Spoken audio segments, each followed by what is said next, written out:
Welcome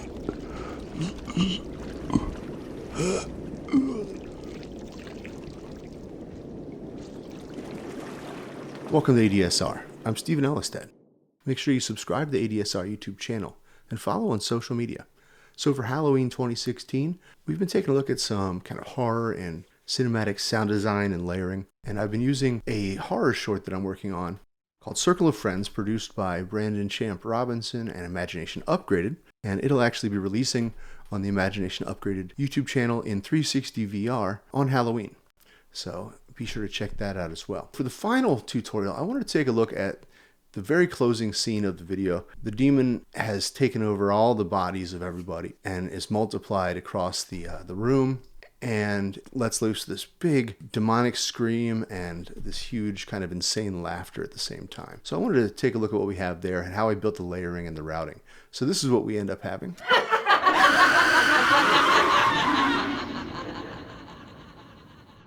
And just a note, the video looks a little weird now because it's not fully stitched into 360.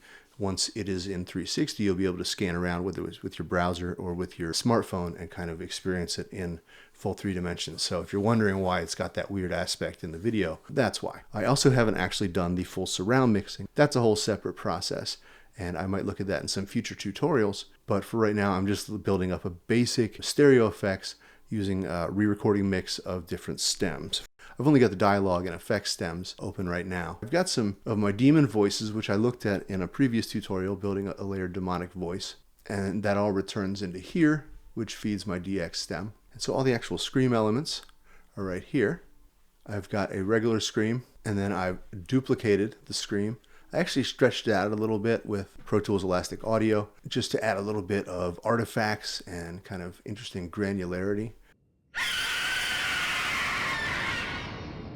So that's kind of a creepy, extended, and kind of digitally treated version that layers in underneath it. So the scream and the scream effects, both of them feed into this scream bus, which then feeds into my dialogue bus right there.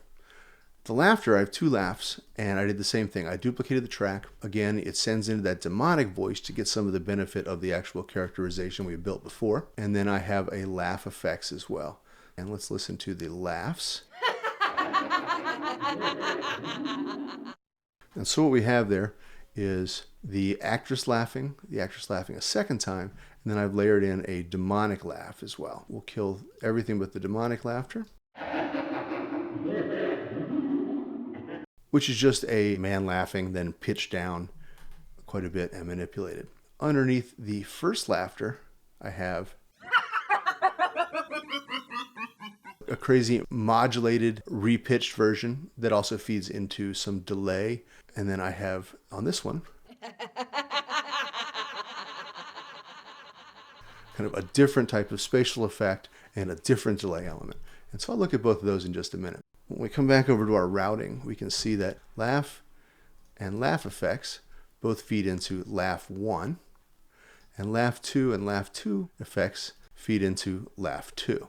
Each of these laugh groups, along with the demon laugh, feed into all laughs, which feeds into DX. And remember, at the same time, we're also sending in the demonic vocal return as well. So all this feeds into the DX stem, which then feeds into the re-recording mix.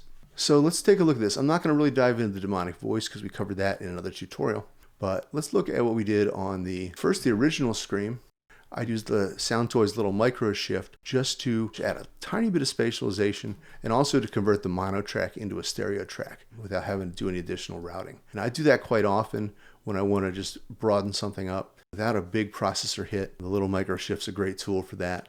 But really, any mono to stereo plugin will create that stereo track for you. That doesn't really apply in things like Live, which everything's stereo, or Logic, which you just want to click the mono or stereo track icon. But for DAWs that make a specific distinction between mono and stereo, this is an effective way to do that without having to use additional tracks. So I've taken the scream and I've routed that into the demonic. We can see that over here. On the effects, also created the little micro shift. I used some different settings on that. Let's actually mute everything else out. So this is only our scream and our scream effects. And you can notice I had the scream effects blended a little lower. Let's look at what I have going on here. Okay, so the first thing I've done is I've actually taken Melodyne and I brought it in. We can see that a Scream doesn't have any distinct pitch data. There's all kinds of different plotting. I manipulated first the EQ a little bit, and then I stretched it out so I'm emphasizing certain harmonics only. And Melodyne actually has a lot of cool light resynthesis features. You can come in here and manipulate all kinds of spectrum stuff. In this case, I really just did some broadband EQ shaping. I brought up a couple of harmonic points in the low end, but then I really just generally boosted in the high end, looking at the harmonics. You can come in here and shape individual ones as well, or hit it in a broadband kind of sense. Melodyne's a great tool for reshaping things like that. Following that, I added a little bit of saturation with the little radiator from Sound Toys, another one of their free series that I use all the time because of a very low processor hit and some nice tone. So let's hear that. Let me turn off everything else after that, and let's hear the difference. Here's the Melodyne without the radiator. Here it is with it. Just a lot of punch and power. And I followed that up with a Replica XT from Native Instruments. I did a bunch of real quick returns with a fairly long feedback. I added a pitch shifter on the back end. And that's mixed in about 50%. And then finally, just to add a little bit of blend in there, I created a dedicated reverb that I just mixed in there, a Softtube RC24, part of the Complete series. So that all together sounds like this.